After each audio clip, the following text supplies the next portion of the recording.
Welcome to the Daily Dev Talk with me, Adrian Nantchev, where we explore and share experiences, stories, and lessons 7 days a week from across the games industry, helping you make the best game you can. Stay tuned for today's episode.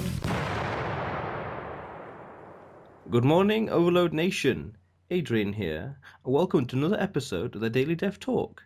Today, I'm talking with Bojan, who made his first game recently, 4 PM. Bojan, what can you tell us about yourself first? Hi, Adrian. Thanks for having me on your show. So I started working in games very recently, essentially about 2.5 years ago. Before that, I used to work a lot in film, and I sort of wanted to do a little bit of a change of career for a while, and I was really interested in games for most of my life. And then I came to the UK about 2 years ago to do a master's degree in game design where I learned Unity and Maya, and basically this was my grad project. So what led you to work on 4 PM? You say it was a grad project, but what exactly about it? So I was always interested in sort of a mix of adventure games and interactive narrative experiences. And I was thinking, it would be good to do something a bit more contemporary, not necessarily like realistic, but try and talk about a real world issue through a game, and in that way try and engage people who wouldn't otherwise play games. And I was doing a bit of research on what subject to make the game on, and then sort of in a way alcoholism came up.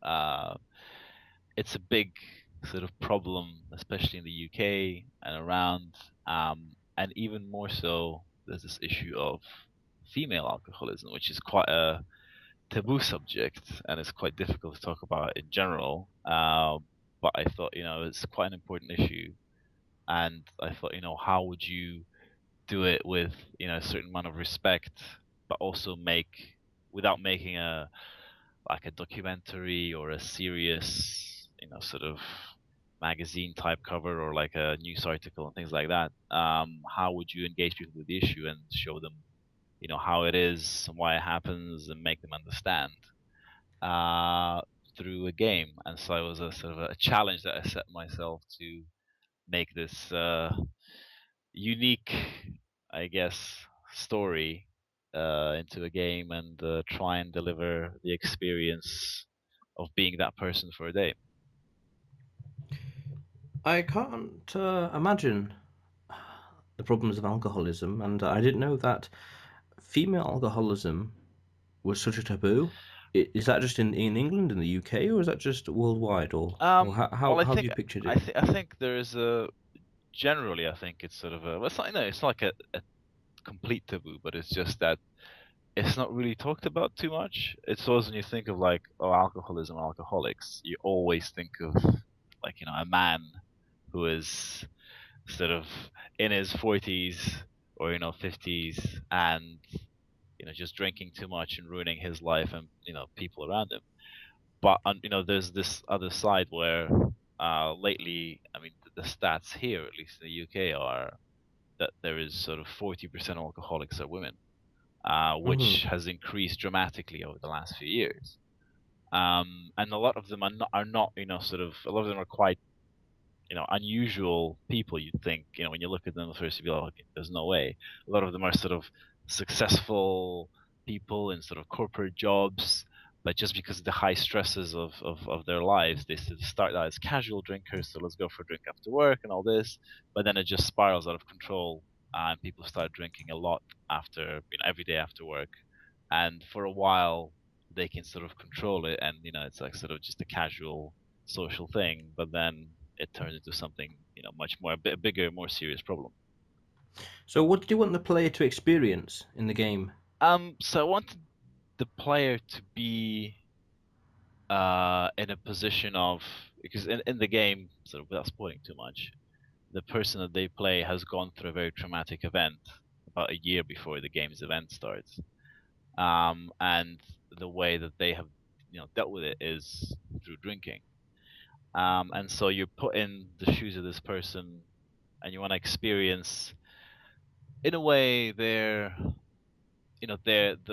problem that they face and how they try to deal with it by being in this first person situation, seeing yourself in the mirror, and sort of slowly uncovering the story of this woman through her apartment, her surroundings, and through the choices that she's given. Yes, I felt that as well. But experiencing the choices, and I like that as well about it. There was those different ways of going. Like if you choose one option over the other, certain character would pass away inadvertently, and all sorts of other things could occur like that. It reminds me of a few other games that were very cinematic and story driven in nature, and that's one thing I like about it. Mm. How did you go about promoting the game, Boyan?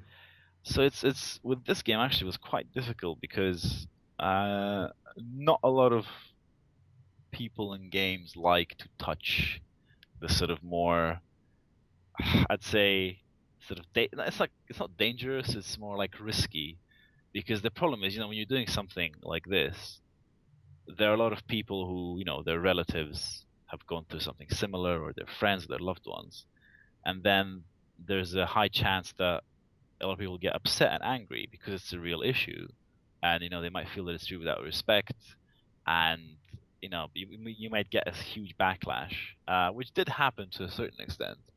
And so a lot of classic sort of PR people and agencies, they liked what the game looked and they liked what it was, but they said, look, it's just too dangerous for me to be involved because a PR person, if they're doing a good job, they're fully involved and they put their name forward as well, and they arrange interviews and promote it at events and things like that. So it was quite difficult, and I managed to find a person who was going to help. But again, obviously, since it was a student project, I had a very small budget to do some basic PR, sort of, some Twitter promotion, get in touch with journalists that I didn't know, have them review it, have them talk about it, do interviews like this one. But again, it was very small scale because again, there wasn't a lot of money. I mean, I did my own PR through sort of a bit of my own Twitter accounts, and the fact that I put it on Steam Greenlight um, was in a way a bit of inadvertent PR because it sort of went through Greenlight, I think like in 12, 13 days, and was sort of voted, to be released on Steam. But that created a bit of, PR on its own, where there's a lot of people who are just browsing Steam Greenlight daily, including journalists as well, and who saw it and who got in touch, and were actually quite excited for the game before it came out. Sorry, I mean, there's another thing, which is I also showed it at a few events here in the UK, which is quite an important thing. I don't think that you reach as many people, but I think the quality of the reach is better because people are there in person, and you're showing your game to either journalists or general public. And then because you talk to them, they remember you more because it's a face-to-face contact, and they can play the game and talk to you while they're playing the game.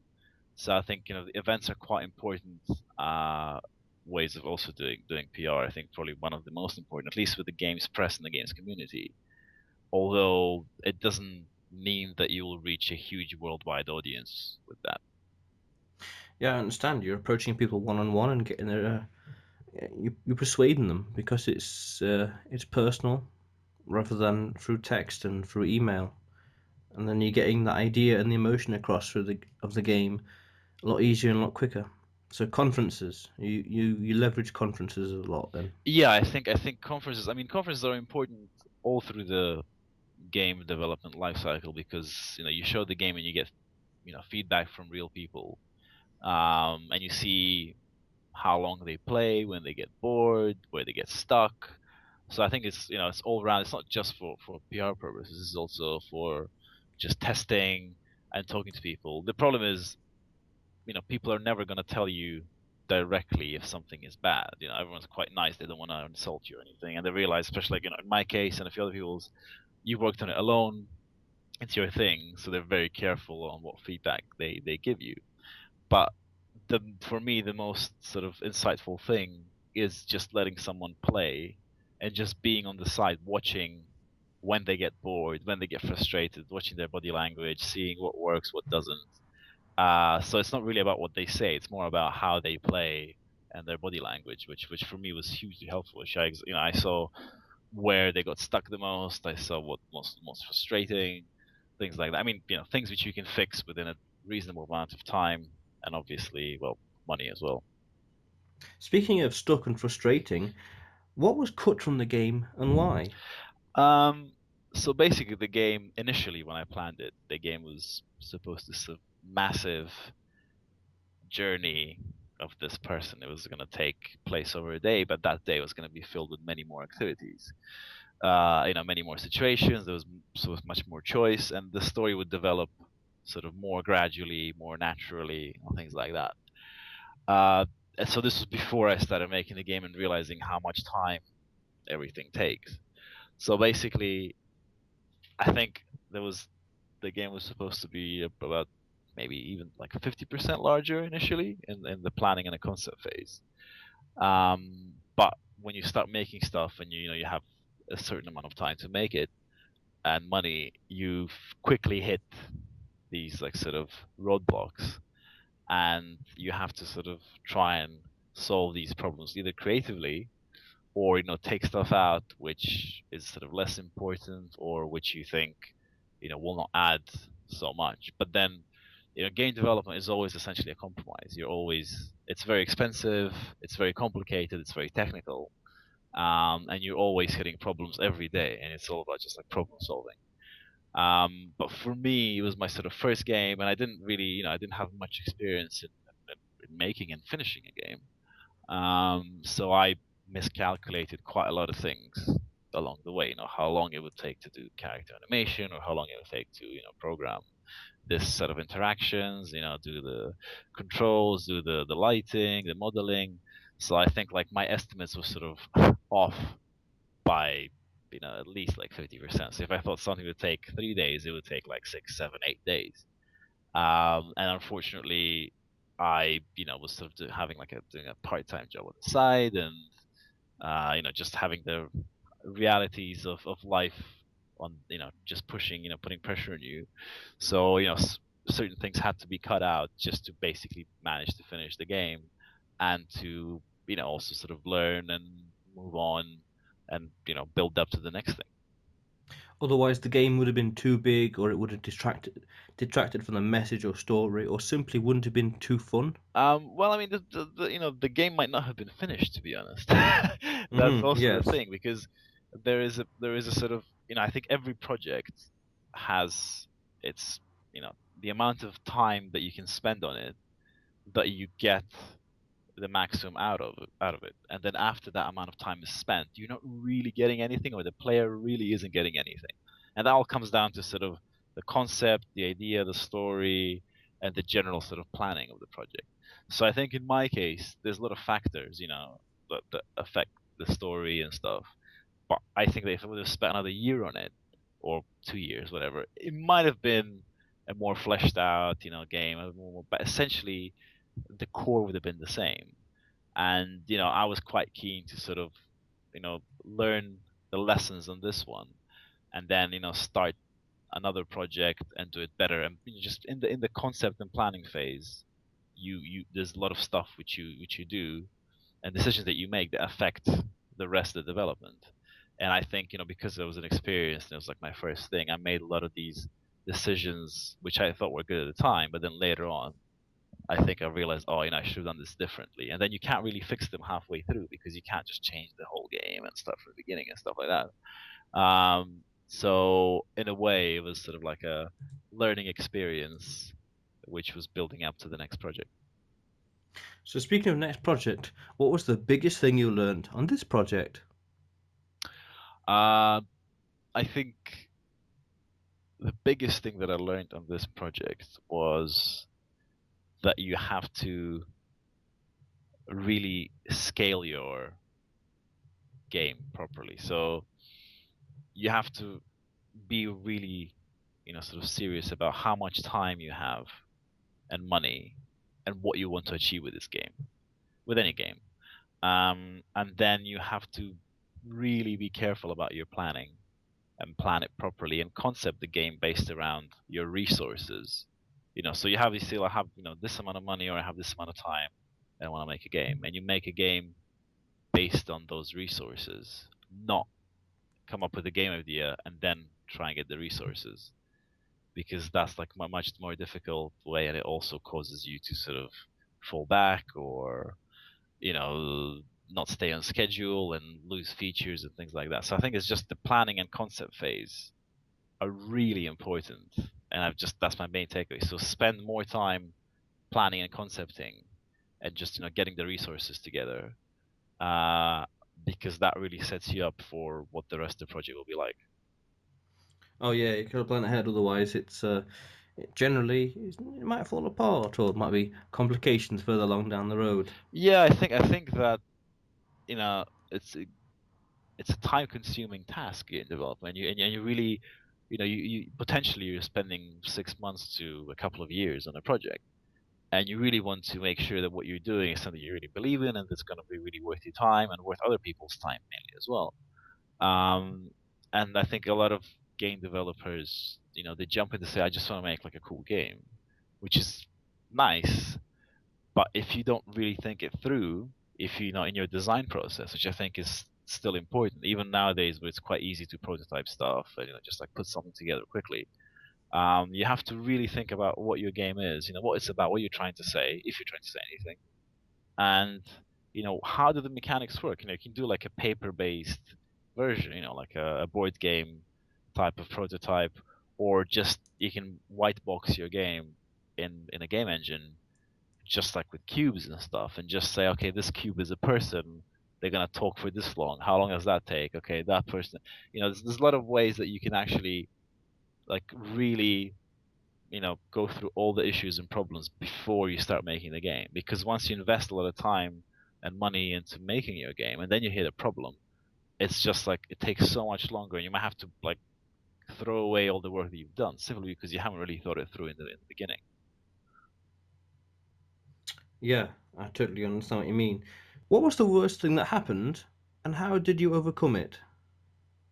Um, well, I think the worst thing that happened was having to really, take a lot of stuff out that was planned initially with the game, and then seeing, negative reviews and negative press. I think that's the sort of the most difficult thing. So that's after the game was finished, being faced with the reality of, some people don't like what you've made, and they don't see what you were trying to do.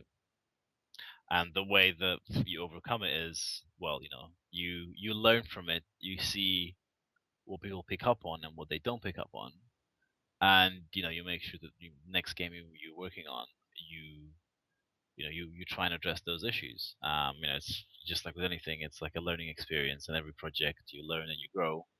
And it's just not taking things personally, and trying to just use them for the better for the next project. And as far as the planning of and throwing, taking features out, something which I talked about earlier is just next time, in the design and concept phase, being really strict and being, really sort of honest about what can be achieved with the time. Oh, I understand. It's certainly a learning curve, not taking things personally, and as long as the criticism is constructive or in some way, uh, um, uh, you can decipher it and find ways to improve your work, Yeah, then that's the best kind of criticism that we want. absolutely. Yeah. And what was your best game dev purchase? Whether it was a software license, a top quality piece of hardware or equipment, or a comfortable chair and a good desk. I wish I had a comfortable chair and a good desk, to be honest. Now looking back, but I think the best thing that I got there was the Mixamo animation uh, membership.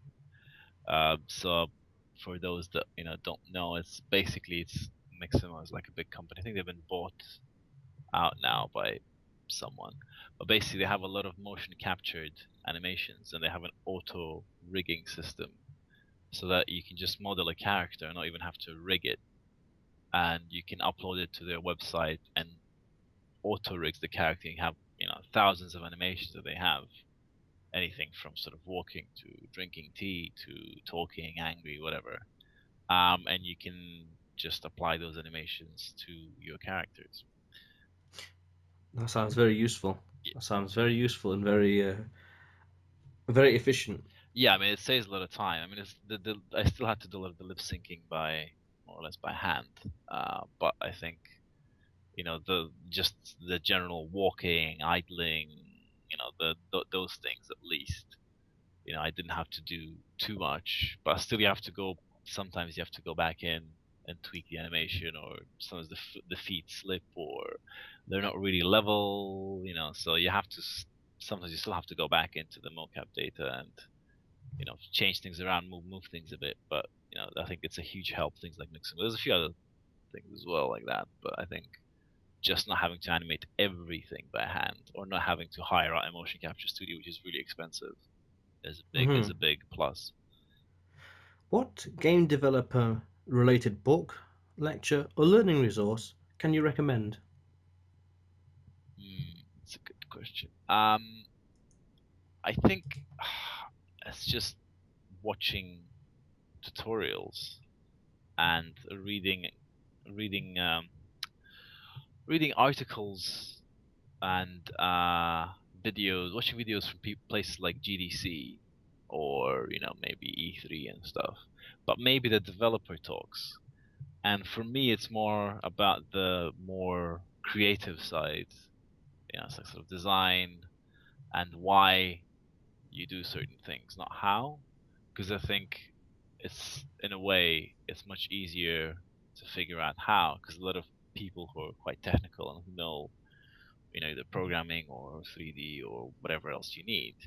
But I think the biggest sort of hole in game development and game community is the why. They said, okay, why do I have the gun? Why can I fire 300 bullets? Why am I doing this? Why is the character, why is the camera blurry? Why is this? Just thinking about, you know, your game and your experience from that perspective. And I think not enough people do that, sort of question their work on sort of why even do it? Why release this? Is there anything personal in there? Is there anything honest? Is it just for fun? Is it, so I think that end is quite important. Hmm. That's understandable. Like an Evernote or Trello, do you have a useful or productivity enhancing software, app, extension, or website worth sharing? I used a website called Kanbanize, and it's basically like a Kanban board, but just online. You can invite people to share with you. It used to be free when I was making 4 PM. I think now you have to pay for it. It's not that expensive, but it's kind of like Trello or things like where you have sort of boards, and you can make cards and assign tasks to people, and everyone can see it and say this one is in progress or finished or made. It's also good for sort of planning, because you can assign how much time each task will take, and then you can sort of see how long your entire project will take if you've planned it well.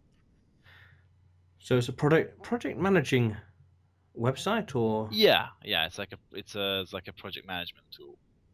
and how do you spell it exactly? So it's Kanbanize.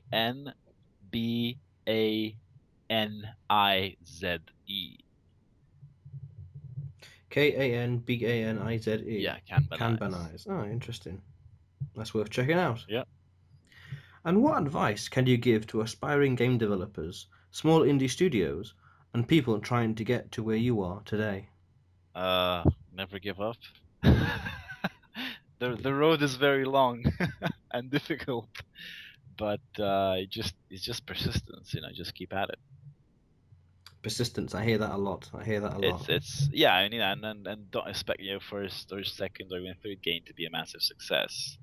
It's a long road, and most people that most companies that are successful, it's not usually their first thing. It's usually they have a lot of years of experience, and they've made things and they've learned from them, and then their whatever 40th, 50th game is the one Hmm. that actually makes that big success and makes them sort of recognized and famous, and also gives them the money. But it's just such a complex medium. There's just so much to learn that it's basically a long road. It takes time and years of experience to get anywhere. Yeah, I understand. Persistence and experience. Oh yeah. So, what is next for you, Bojan? And what's the best way to contact you? So after these two games, there's 4 p.m. and there's another game called Criminal, which came out for iOS. The next game that I'm trying to sort of get off the ground is a adventure game, a sort of comedy pirate-based adventure game with a twist. What that is, I can't yet sort of talk about too much because we're still negotiating with some investors and publishers and things like that. But something should be announced quite soon. But it's going to be, again, a narrative experience, although a bit more focused on, puzzle elements. How people can contact me? People can contact me via my Twitter, which is my name and surname all together. So it's Bojan Brebora, which is Bojan Brbora. Or they can just go to my website, which is brbora.info, and there's contact details there. Oh, that's great to hear. Another game on the way. Yeah, well, that's the thing. You just have to keep going, really, and just learn, and then just try and get, And then the good thing about the game industry and funding for games, people understand. It's not just like you have a massive success and then people only give you money. Sure, it's much easier if you had a massive success, but even if you didn't, just the fact that you've made and released something, on the bigger platforms, and it had a decent amount of sort of people looking at it or commenting or talking or even like just reviews, it means a lot because people understand that the games industry and any industry really in a creative sense is quite hard, and the fact you're just in there, you're on the bus, you're constantly working, you're releasing stuff and working on projects, they respect that, and you there is opportunities always to get small amounts of funding to get projects to go. Well, Bojan, it appears that we're out of time for this episode of Daily Dev Talk. It was great to talk to you and plenty to learn from. Oh, thanks. I wish you all well on your future endeavours. Yeah, I'm sure we'll talk soon again. Thanks, Andrew. Thanks for listening to today's episode of the Daily Dev Talk with me, Adrian Nantchev. If you are a game developer that wants to get your name and game out there and to share your experiences and stories, or you have feedback or opinions of the show, then contact me at info@gameoverload.co.uk. That's info@gameoverload.co.uk. Stay tuned for tomorrow's episode, more to come.